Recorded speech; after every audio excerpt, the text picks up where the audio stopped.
have a panel of experts from the Southeast Asian retreading market. From left to right, as you look at them, we have Jason Tedja, who's a director of tread rubber manufacturing at Kartindo Rubber in Indonesia. We have Edmung Wong, who is from the Malaysian retreader First Unitex. He's also the president of the Malaysian Tire Retreaders Association, TRMAM. We have Jimmy Lee from GIIB in Malaysia. Jimmy, your role is marketing. Marketing manager. Okay. And we have Michael Hutt, who, of course, is our new editor at Retreading Business. So what I'm going to do over the next 45 minutes or so, I have a list of questions here and about the retreading market, and I'm going to ask them, the panel, to make some comments on those questions. So my first question, it's a very general one, is to do with the challenges that the retreading industry is facing at the moment. So could I please ask, I don't know, Edmund, you've got a microphone in your hand. You can start. The main challenges affecting the retreading market in Southeast Asia. Okay. I think the main challenge of the Southeast Asian retreaders are facing the influx of low quality and cheap new tires. So we are facing a lot of shortage on casing to be retread, not only from our own industry, but also other industry like tire pyrolysis, because when the fuel price and carbon black price is very high, so this tire pyrolysis also taken a lot of scrap tires and good casing from the market. Okay, and the market is evolving with a lot of new technologies and new machines, but in order to invest on all these machines, it's actually added a lot of financial burdens on our retreaders. And a lot of governments implement a lot of stricter regulations on the environment, like you need to produce your product in a sustainability way, like how you go and reduce the energy consumption, all these things. So these are few of the challenges. Maybe I leave it the rest to other speakers. Okay, who would like to go next? Jason. Yeah, I think like Edmund mentioned, like the cash flow is one of the problem in this market. I think one of the major issues is also succession planning. Right. I think this is not exactly like a sexy business, you know. Yeah. So yeah, going to that 2 points: cash flow and succession planning. And succession. Yeah. Anybody, Michael or Jimmy? Yeah. Actually, that's a really interesting point, the succession point, because so many of these businesses are family-run businesses, and what happens when the next generation of the family doesn't want to run the business? It is very problematic. I don't want to sound like a broken record, because I've said influx of cheap tires about 20 times today already. One issue I think is levels of professionalism, and I think the retreaders in Southeast Asia could do a lot to improve that very quickly and very simply. So I think that is definitely one of the issues that I see in the market compared to other markets in the world. Well, the way I look at it is the influx of those tires, like Michael was saying, we don't want to repeat this, but we have to. This is the major reason that why the succession plan won't work, why we have to invest in new things to actually counter all this influx of low quality tires. And I think we have to do more education that the retreads are better than all these tires. Yeah, absolutely. So the issue of cheap new tyres is of course one of the key issues, and I know Michael said he didn't want to sound like a stuck record, but I'm going to repeat it as well. So cheap new tyres, I mean, it's a really big issue for the retreading industry, and in order to succeed, in order to combat this decline we've seen in many markets, we really need to get to the bottom of how to combat that issue. So there are many issues, of course. I mean, what, in your view, are the most important things that the industry can do to combat this issue? How can the industry arm itself to compete better with the issue of cheap new tyres?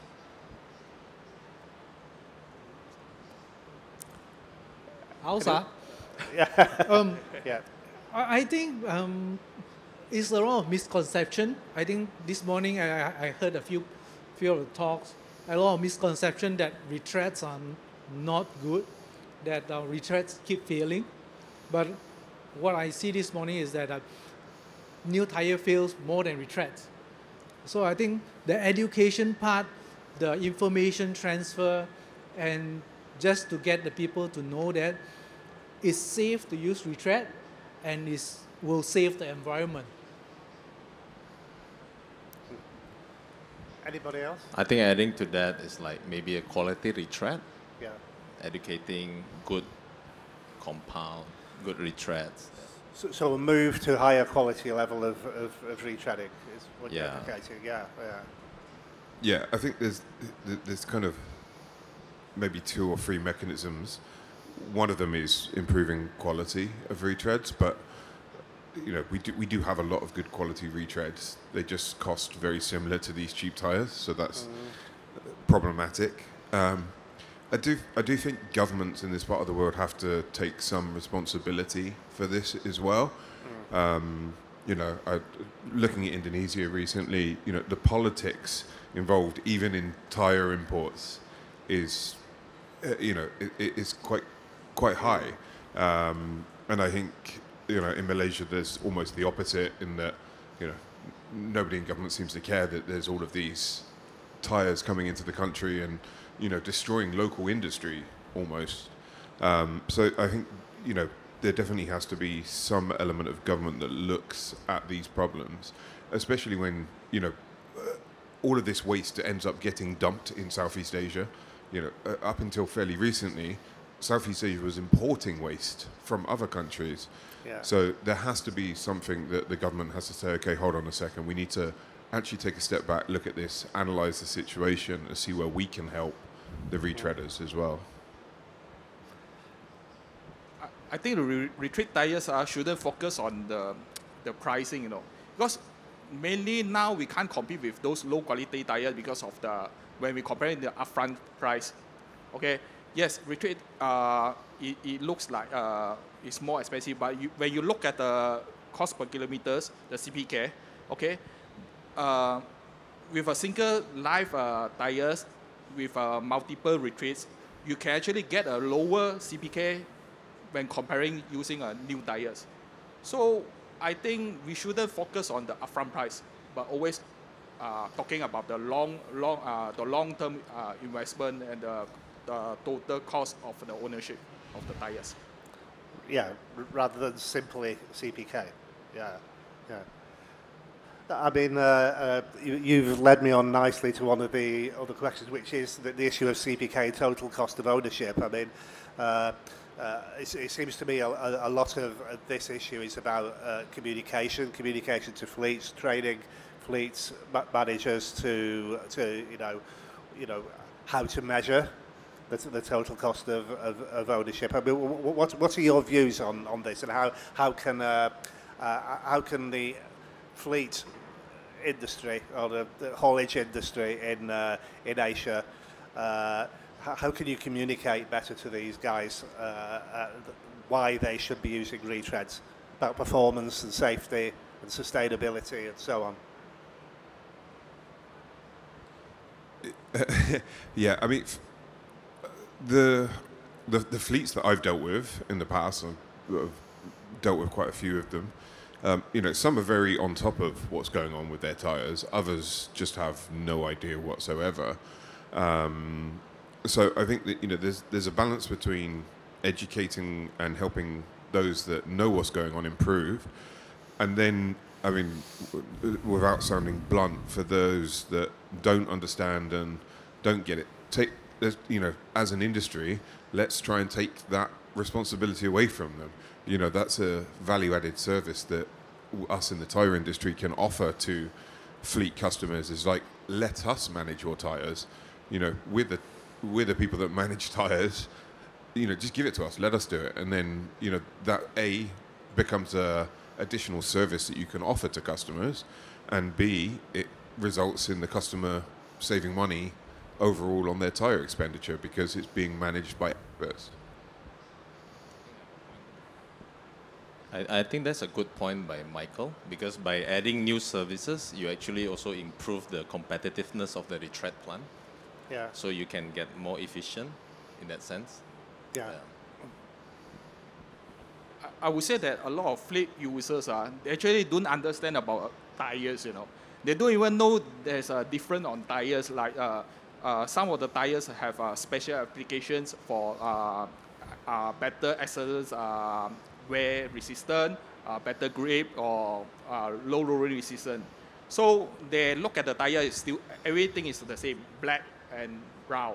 Okay, so I think as a retreader, we have to educate them, try to find out the best compound, rubber compound to match their applications and their operations, so that then only they will have confidence on using retreads. It's actually they will feel that retreads are actually different to low quality tires, because you see most of the low quality tires, the importers they are selling the model that they import are very limited, and they might be the same formulas, rubber formulas for every nations, every countries. So you see, some of the countries are very hot and humid, some are got snow conditions, but they never differentiate the rubber formulas or compound. So I believe if we really tap into the rubber formulations and telling the fleet users on the difference of retread that we can offer based on different applications and operation, I think it will help them. I think in terms of CPK, how are we going to address this to the users? Okay, there's to me there's two kinds of users. There's we have two customers, one with 4,000, a fleet of 4,000 buses. They do their CPK very well. They come to us and they negotiate on the pricing of everything. So they manage the CPK very well. And we have another client that have a 1,000 bus fleet. They, like Michael said, they don't know what the hell they're doing. So they're like, okay, so what's the price? So how are we doing this? So the bigger companies will tend to go towards CPK because they have a bigger chunk of profit to lose. Okay, the smaller companies, they don't know how much they're losing. They don't have the manpower, they don't have the knowledge and all this to do that. So this is where we come in. Let me extend from what Michael is saying.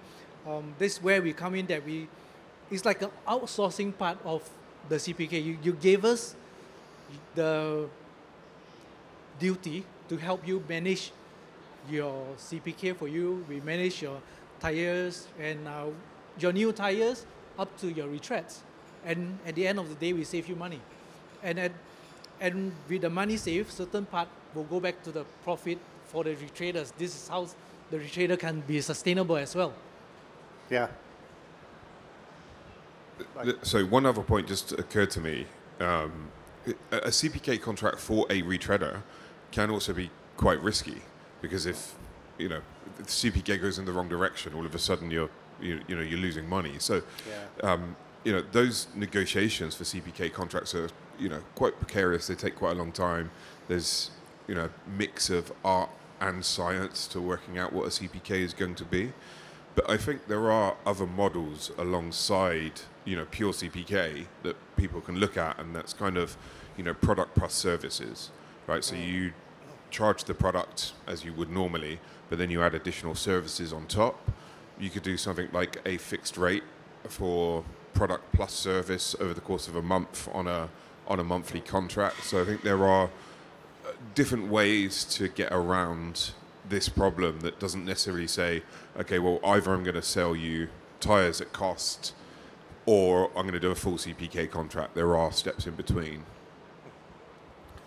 Okay, so we're getting into the realms of talking about profitability of retreaders here, and that was another one of the questions that I had. Teeing them up. Yeah, so the type of contracts that you run is obviously one way to improve and optimize your profitability. There's also production techniques, sales techniques, all sorts of things. So perhaps we could talk a little bit about what can retreaders do, or what can the industry do to help retreaders become more profitable in order to be able to combat the cheap new tyres, in order to be able to allow retreaders to become more profitable so they can invest. I think from the compounder point of view, you have to build trust with the customer. I think that's number one. By providing good material, because the main cost of a retreader is actually rubber compound itself, right? I think that is one of the major costs.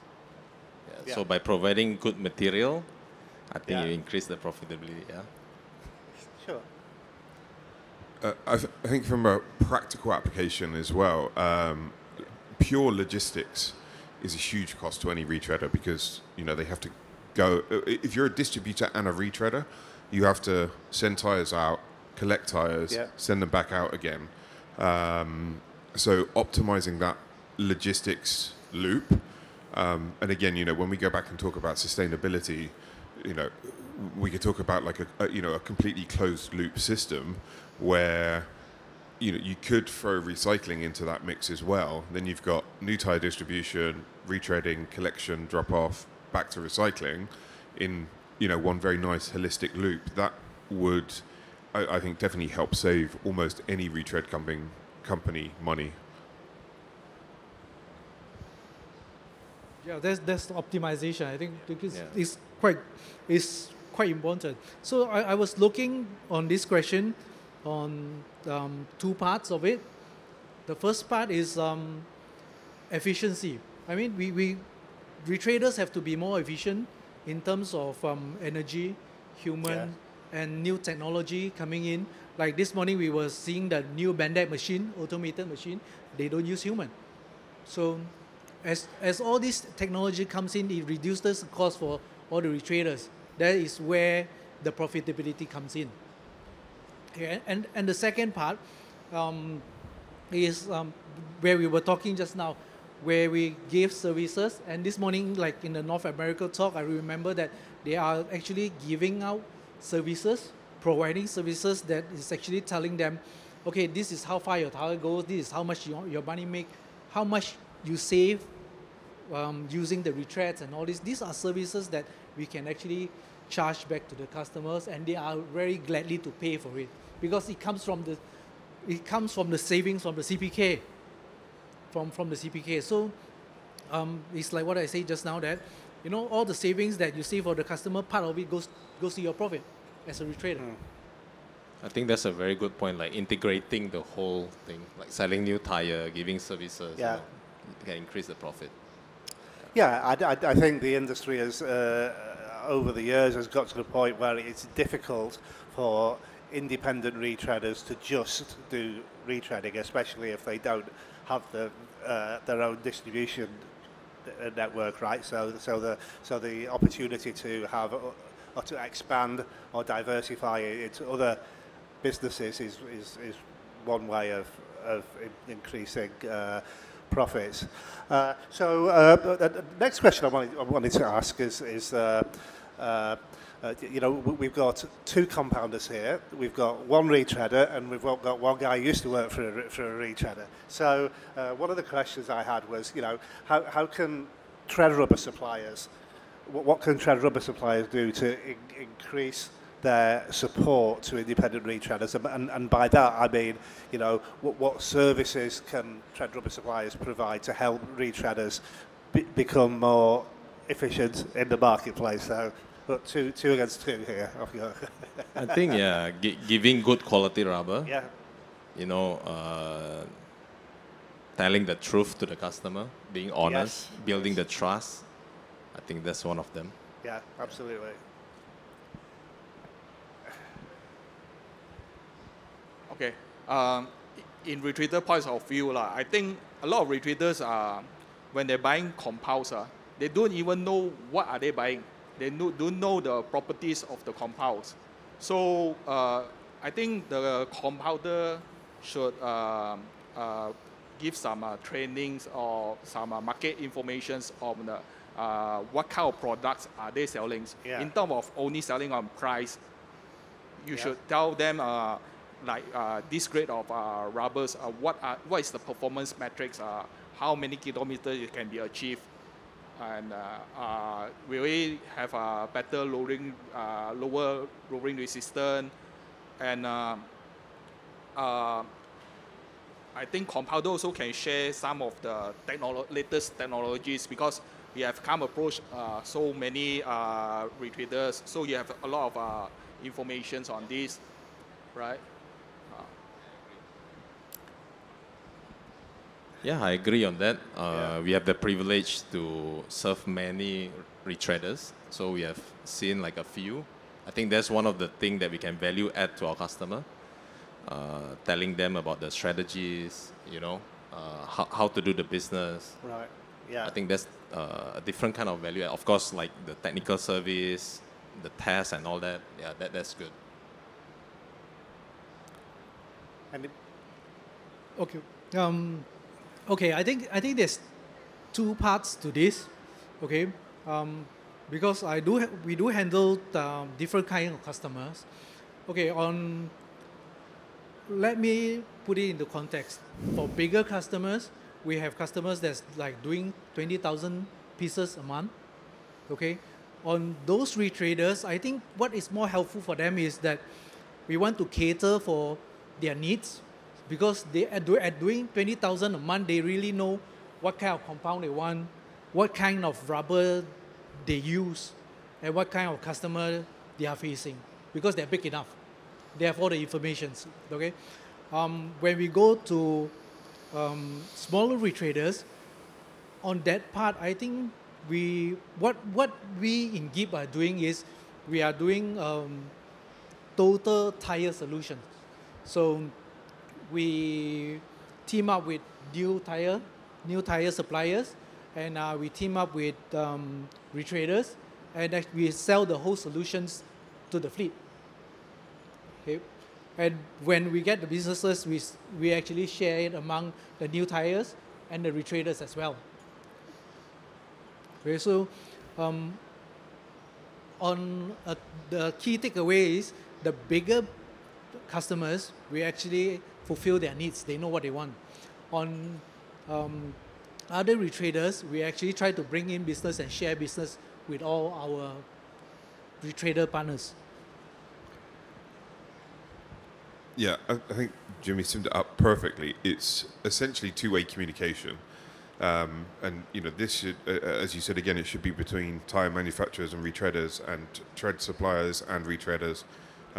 You know, where the retreader does have an exceptional amount of knowledge is that they're on the ground, right? They're in the trenches. They see what's happening day to day with their fleet customers. So if they're feeding that information back to the tread rubber suppliers, then the likelihood is that, you know, both parties will be able to come to some area of conclusion. You know, every retreader would probably say, oh, you know, I want the best rubber possible, but, you know, there has to be some I've forgotten the word. Compromise. Thank you. Yeah. There has to be some compromise, and I think if those two-way communication channels are very clear and open, that's where you get the best compromise. So on to another question then. One of the things that often comes up when you talk about the quality of retreads in general, retreads are seen as a generic thing, right? It's the quality of retreads. So, and not all retreads are necessarily the same. Not all retreading businesses are necessarily the same. So what can the industry do to optimise the quality and standardisation within the industry in order to improve overall quality?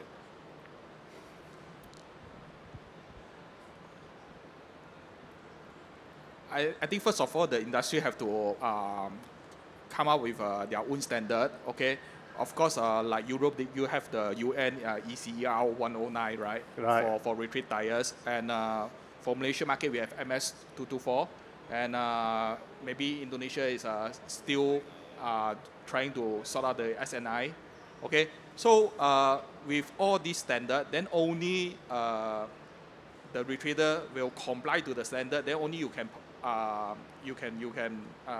provide a retread tires which is almost the same performance, because based on all of this standard, it will actually specify the retreading process, what kind of materials to be used, and what are the things that have to comply. I think for Indonesia case is slightly different. For Indonesian market, it's not all radial yet, like maybe Malaysia or even like Thailand or Philippines. It's still like close to 50-50. And there's also a lot of backyard retreaders in Indonesia. So it's not that easy for the government to, make a standard per se for that, yeah. Yeah, I think Southeast Asia kind of presents a fairly unique approach to retreading in that you can get everything from Michelin style quality retreads all the way through to something that's probably going to burst before you put it on, and that bottom strata is a really difficult problem to deal with, and it affects the whole industry because it gives the people who have invested time, money, machinery in producing quality retreads that are comparable to their European counterparts. This bottom end of the market, unfortunately, takes all of the focus. It gets all of the attention. You read any headline in a national newspaper about retreading, it's about these guys down the bottom. It's not about the guys at the top. And that's a really difficult problem to solve because, people love the sensationalism. And when you come at it with cold, hard facts, nobody really cares. So, for me, it's very difficult to kind of build an emotional response to using a retread tire, but that's kind of almost what we need to do as an industry. We need to make people think, oh, a retread, that's a good quality retread, that's the best thing for me. But I don't know how to do that. I'm sorry. Okay. If we are looking at it, it's all back to the education, and I think it's because of the lack of standards that we have these backyard retreaders, and because of these backyard retreaders, that's what causes the misconception about retreads, that the quality is not good, but it's actually because there's no given standard to follow. So I think most of the countries now are starting up their own standards. I think Thailand just started like 2 years back. 2 years back, Malaysia started way earlier. Indonesia, I guess they'll be. I think Indonesia is starting soon, I heard. So as the market matures, we'll mature into where we get a standard of doing the retreads. It's like the cars. You have a Euro NCAP. Okay, it started way back when one country started doing it. Then the second country came in, the third country came in. So now the whole European Union is actually involved. So I think in the later stage, when Thailand is doing it, Malaysia is doing it, Indonesia is doing it, then we might get an Asian standard. Then we might get a European standard as well. Okay. All right, thanks. So we've got about 10 minutes left. I've got a couple more questions. The first one was about the circular economy. So what I wanted to ask was how can the industry in Southeast Asia leverage its circular economy credentials, and how long before it becomes easier to do that in the Southeast Asian market? Obviously, the different parts of the world are developing at different rates. So what are your views on that? I think it will require quite some time from the part of the world that I come from. Of course, it takes like partnership, like what Michael mentioned, from the new tires to the compounder to the retreader. It's like all the stakeholders have to get together for this matter. I think the circular economy, there's too many stakeholders involved, okay, and different industry have different numbers of stakeholders, okay. So I don't know how long it'll take for all the stakeholders to have the same mindset to actually get the things running. Like before us, we were talking about Germany. Germany have to restart the thing again. So I think it'll be a while more. I think there's two motives for doing anything that relates to kind of sustainability or CSR. There's one that is profit motivated, and at the moment I don't think that exists here in Southeast Asia. I don't think there's a massively profitable way to create a fully sustainable tire industry. I don't know where the money is on the back end after you've done all the recycling. I'm not sure it's quite there yet. And then the other is the, what a lot of people call CSR, corporate social responsibility. I also don't think we're there on that either. So I think, the two motivations for doing this are still a bit murky, and I think it's going to take a couple of years, maybe 10, before those two things become powerful enough that they're going to drive change.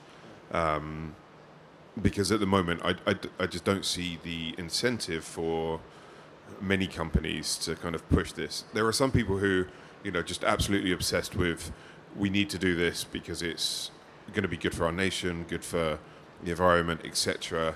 And we should support those people where we can. And usually the support they need is financial. And that sort of financial support doesn't flow into Southeast Asia in the same way that it does in other European and US or North American countries, where they go, okay, we've actually got funds specifically for sustainability. We don't have many of those. So, at the moment, I think if, there are outliers who want to push this agenda, as many people should support them as possible. But I just don't see the motive for many people to change at the moment is there. I think it will take quite long to be adopted in Southeast Asia by looking at the governments, how serious they look in all these environment issues. Okay, I do have one more question, but before I do that, I just wanted to ask, is there anybody in the audience who would like to contribute to the debate, make any comments on what we've been talking about so far? No? Okay, right, that's fine then. So, last question then. That easy question. What's the future for retreading in Southeast Asia? I think for me, I'm quite optimistic, to be honest. Yeah. Because I'm talking from an Indonesia perspective. Of course, we have our challenge, the bureaucracy, the government and all that. But looking at the current situation, there's a continuation in the government.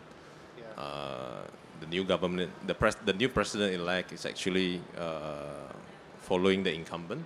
So there's a continuation in that sense. So for me, it's quite optimistic. Yeah, we are building a lot of infrastructures, road and all that. Yeah. I think for Malaysia market, I think it's good. In terms of government support, we get a lot of government support because our government actually recognize our industry. Then they even talk to our industry, our association to maybe come up with some grants, special grants or incentive for this industry because they perceive us as a sustainability association products. So and I think nowadays there are a lot of new advanced technologies and machines in this retreading industry. So it can actually makes our products more efficiency and getting more profitable comparing to those time which is using those very old machines. Well, if we are talking about Southeast Asia, I think the prospects are quite good. Actually, I think it's the same around the world. We can see from what Europe, the number of retreaders are coming down. Is the same in Southeast Asia. Some people might think it's like the industry is going down, but to me, I think it's a consolidation of the industry. It's like in the 1900s, we have 100 car producers, 100 brands. Okay, and nowadays we have like what 30, 40 brands. The industry actually consolidate to better sustainability, better branding, better quality. Okay, so I think it will be the same for retread. All these, it will be the same for retread. All these things will consolidate into more sustainable, and also better quality retreaders around that will stay around. I'll be very quick. So I think one thing is that a lot of people working in retreading are some of the most tenacious, dedicated, dogged people that I've ever worked with. So that, I think, gives me hope that, you know, these people will drive this industry forward, come hell or high water. And the second one is there has to be an inflection point at some point where, you know, buying a new tire all of a sudden no longer becomes the cheapest option, you know, or you know, we have to reach that point where the material that goes into a whole new tire, even if you're building a cheap one, has to, you know, become more expensive than just creating good quality tread rubber. So I think that, you know, it will bounce back. Okay, well, thank you very much for that. I thought that was a fantastic, really interesting conversation. Great mix of views. I think was well worth doing. Thank you to all our panelists for your time today. Thank you to all of you for attending and listening. Just a reminder that at some point within the next few weeks, all of this will be available on our website, on our social media platforms. And don't forget, we're going to continue with this tomorrow with some technical presentations. So thank you very much for attending. We'll see you tomorrow. Thank you. Thanks, David.